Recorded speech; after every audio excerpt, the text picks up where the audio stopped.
చూడండి దేవుని ప్రజలరా,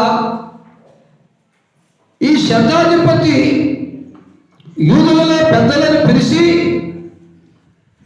అతడు యేసుని గురించి విన్న మాటలను బట్టి తనకు విశ్వాసము కలిగి, నాకు ఇష్టమైన దాసుడు రోగి ఉన్నాడు, సావసిద్ధమై ఉన్నాడు, మరణకర రోగంతో ఉన్నాడు, అతడు బ్రతకాలంటే, అతడు బాగుపడాలంటే ఏ డాక్టర్ వల్ల కాదు, ఏ వైద్యుడి వల్ల కాదు, ఏ మెడిసిన్ వల్ల కాదు, పరమ డాక్టర్ ఏసీ వల్లనే జరుగుతుందని నమ్మకము శతాధిపతికి ఉంది. మరి అలాంటి నమ్మకం ఎంతమంది కలిగి ఉంటున్నాం? మనం ఊరకనే డాక్టర్ల చుట్టూ తిరుగుతున్నాం, ఊరకనే హాస్పిటల్ చుట్టూ తిరుగుతున్నాం, ఊరకనే మనుషుల మీద మనసు పెట్టుకుని తిరుగుతున్నాం. కానీ శతాధిపతి నమ్మకం యేసయ్య మాట మీద, ఆయన మాట సెలవిస్తే అద్భుతం జరుగుతుందనే నమ్మకం. అయితే ఆయన మాట మీద విశ్వాసం ఉంచి యూదుల పెద్దలను కొంతమందిని పిలిచి యేసు ప్రభు దగ్గరికి పంపించారు. అయితే ఈ పెద్దలు యేసు ప్రభు దగ్గరికి వెళ్ళి, అయ్యా, మాకు ఒక శతాధిపతి ఉన్నాడు, తనకు ఒక దాసుడు సావసిద్ధమై ఉన్నాడు రోగంతో, అతన్ని మీరు వచ్చి బాగు చేయమని అడుగుతున్నాడు. అతడు మీ వలన స్వస్థత పొందుటకు యోగ్యుడు. అర్థమవుతుందమ్మా? అతడు మీ వలన స్వస్థత పొందుటకు యోగ్యుడు. ఎందుకంటే మేము సమాజముగా కూడుకోవడానికి అతడు ఒక్కడే ఈ మందిరాన్ని కట్టించాడు. చెప్పగలమా? గట్టిగా చెప్పగలమా? ఏం చప్పట్లు కొడతారు? వంకాయలు మాడిపోయినట్టు మాడిపోతున్నారు ఎంతకి ప్యానల్ లేక. కాబట్టి ఇన్ని వాటర్ పెట్టించాలని ప్రార్థన చేయండి.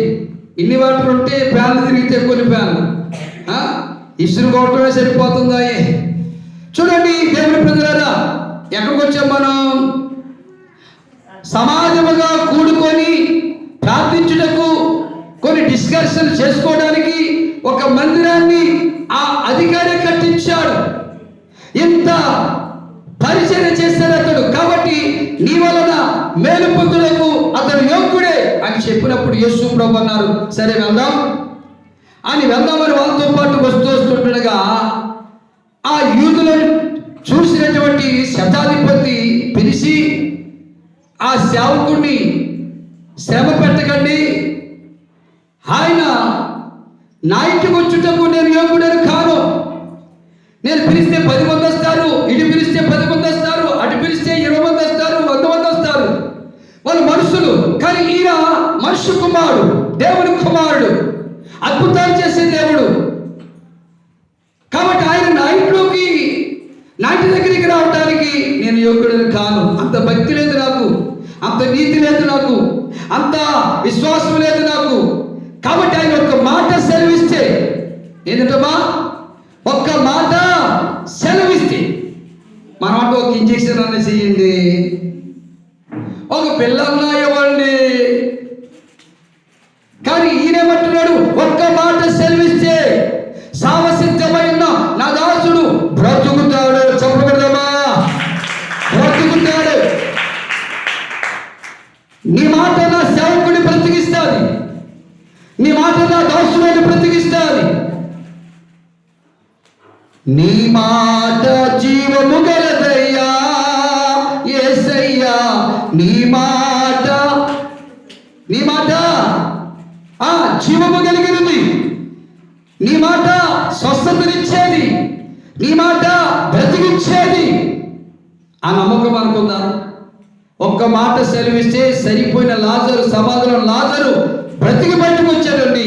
అలాంటి నమ్మకం అనుకున్నదా? మరి ఆయన మాట్లాడడానికి ఎందుకు మన నిర్లక్ష్యం? మీ భక్తులకు ఎందుకు నిర్లక్ష్యం?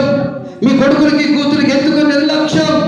బ్రతికించే మాట, బ్రతుకును మార్చే మాట, ఏమండి మేలు చేసే మాట, స్వస్థతనిచ్చే మాటలు వినడానికి ఎందుకు మీకు అంత నిర్లక్ష్యం?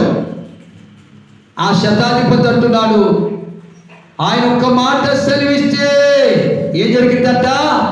అద్భుతం.